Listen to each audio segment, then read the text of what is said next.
ಎಲ್ರಿಗೂ ನನ್ನ ನಮಸ್ಕಾರ. ಚಳಿಗಾಲದಲ್ಲಿ ಬೆಳಗ್ಗೆ ಹೃದಯಘಾತ ಅಪಾಯ ಹೆಚ್ಚಾಗ್ತಾ ಇದೆ. ಆ ಚಳಿಗಾಲದಲ್ಲಿ ಆರೋಗ್ಯವನ್ನು ಇನ್ನಷ್ಟು ಜೋಪಾನ ಮಾಡಿಕೊಳ್ಬೇಕಾಗಿದೆ. ಯಾಕೆ ಅಂದರೆ ಚಳಿಗಾಲದಲ್ಲಿ ಆರೋಗ್ಯ ಸಮಸ್ಯೆಗಳು ಹೆಚ್ಚು. ಅದರಲ್ಲೂ ಚಳಿಗಾಲ ಬೆಳಗ್ಗೆ ಹೃದಯಘಾತದಿಂದ ಸಾಮಾನ್ಯ ಸಾವು ಆಗ್ತಾ ಇದೆ. ಅದಕ್ಕೆ ಏನಪ್ಪ ಕಾರಣ? ಚಳಿಗಾಲದಲ್ಲಿ ಎದೆಯ ಸೋಂಕು, ಹೆಚ್ಚಿದ ಹೃದಯ ಬಡಿತ ಮತ್ತು ರಕ್ತದೊತ್ತಡದಂತಹ ಪರಿಸ್ಥಿತಿಗಳು ಹೆಚ್ಚಾಗುತ್ತವೆ.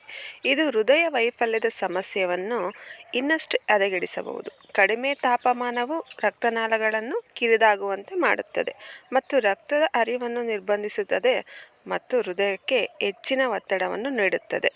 ಚಳಿಗಾಲ ಅವಧಿಯಲ್ಲಿ ಸುಮಾರು 20-30% ಹೃದಯ ವೈಫಲ್ಯ ಸಮಸ್ಯೆಯಿಂದ ಆಸ್ಪತ್ರೆಗೆ ದಾಖಲಾಗುತ್ತಾರೆ. ಹೃದಯ ವೈಫಲ್ಯದ ರೋಗಿಗಳಿಗೆ ಅವರ ಸ್ಥಿತಿಯನ್ನು ಪರಿಣಾಮಕಾರಿಯಾಗಿ ನಿರ್ವಹಿಸಲು ವಿಶೇಷವಾಗಿ ಚಳಿಗಾಲದಲ್ಲಿ ಸಮಯೋಚಿತ ಚಿಕಿತ್ಸೆಯ ನಿರ್ಣಾಯಕವಾಗಿದೆ. ಆರೋಗ್ಯಕರ ಜೀವನ ಶೈಲಿ ಮತ್ತು ಆಹಾರ ಜೊತೆಗೆ ಅವರ ನಿಗದಿತ ಚಿಕಿತ್ಸೆಯನ್ನು ನಿಯಮಿತವಾಗಿ ಅನುಸರಿಸಬೇಕು. ವಾಯುಮಾಲಿನ್ಯ, ಹೊಗೆ ಮತ್ತು ಮಾಲಿನ್ಯಕಾರಕ ಸೋಂಕುಗಳು ಮತ್ತು ಉಸಿರಾಟದ ತೊಂದರೆ ಸಾಧ್ಯತೆಯನ್ನು ಹೆಚ್ಚಿಸುವುದರಿಂದ ಚಳಿಗಾಲದಲ್ಲಿ ಉಸಿರಾಟದ ತೊಂದರೆಗಳು ಉಲ್ಬಣಗೊಳ್ಳುತ್ತವೆ.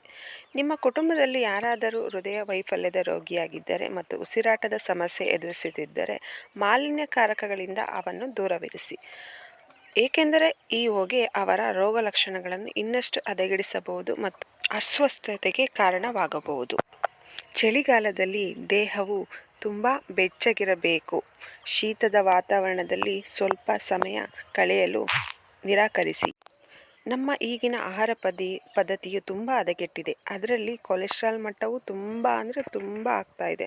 ನಮ್ಮ ಹೃದಯದಲ್ಲಿ ಕೊಲೆಸ್ಟ್ರಾಲ್ ಮಟ್ಟವು ಯಾವ ಪರ್ಸೆಂಟೇಜಲ್ಲಿ ಇದೆ ಅಂತ ನಮಗೆ ಗೊತ್ತಾಗಬೇಕು ಅಂದರೆ ನೋಡಿ, ಈ ಚಿತ್ರದಲ್ಲಿ ತೋರಿಸಿರುವಂತೆ 30% ಅಷ್ಟು ನಮ್ಮ ರಕ್ತನಾಳದಲ್ಲಿ ಕೊಲೆಸ್ಟ್ರಾಲ್ ಮಟ್ಟವು 30% ಎಷ್ಟಿದೆ, ನ್ಯಾರೋವಿಂಗ್ 50% ಎಷ್ಟಿದೆ, ಆಮೇಲೆ 80% ಎಷ್ಟಿದೆ, 100% ಆದರೆ ಎಷ್ಟಾಗುತ್ತೆ ಅಂತ ಈ ಚಿತ್ರದಲ್ಲಿ ತೋರಿಸಿರುತ್ತಾರೆ.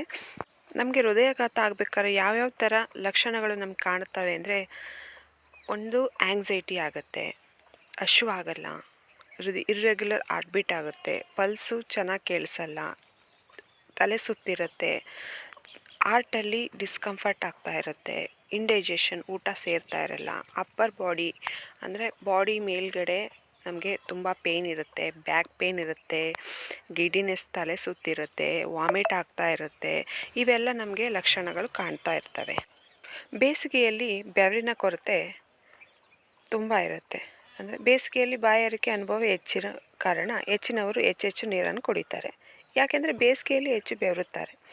ಚಳಿಗಾಲದಲ್ಲಿ ಕಡಿಮೆ ತಾಪಮಾನದಲ್ಲಿ ನಿಮ್ಮ ಬೆವರಿನ ಪ್ರಮಾಣ ಕಡಿಮೆ ಆಗ್ತದೆ ಮತ್ತು ದೇಹವು ಹೆಚ್ಚುವರಿ ನೀರನ್ನು ತೊಡೆದು ಹಾಕಲು ಸಾಧ್ಯವಾಗುವುದಿಲ್ಲ.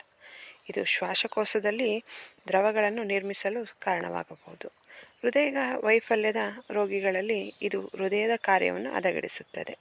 ವಿಟಮಿನ್ ಡಿ ಕೊರತೆ. ಭಾರತದಲ್ಲಿ ಉಷ್ಣಾಂಶವು ಹೆಚ್ಚಾಗಿರುತ್ತೆ. ಅಂದರೆ ತೀವ್ರಕಾಲ ಚಳಿಗಾಲ ಅಥವಾ ಮಾನ್ಸೂನ್ಗಳನ್ನು ಹೊರತುಪಡಿಸಿದರೆ ಹೆಚ್ಚಿನ ತಿಂಗಳಲ್ಲಿ ಸೂರ್ಯನು ತೀವ್ರವಾಗಿರುತ್ತಾನೆ, ಬಿಸಿಲು ಚೆನ್ನಾಗಿರುತ್ತೆ.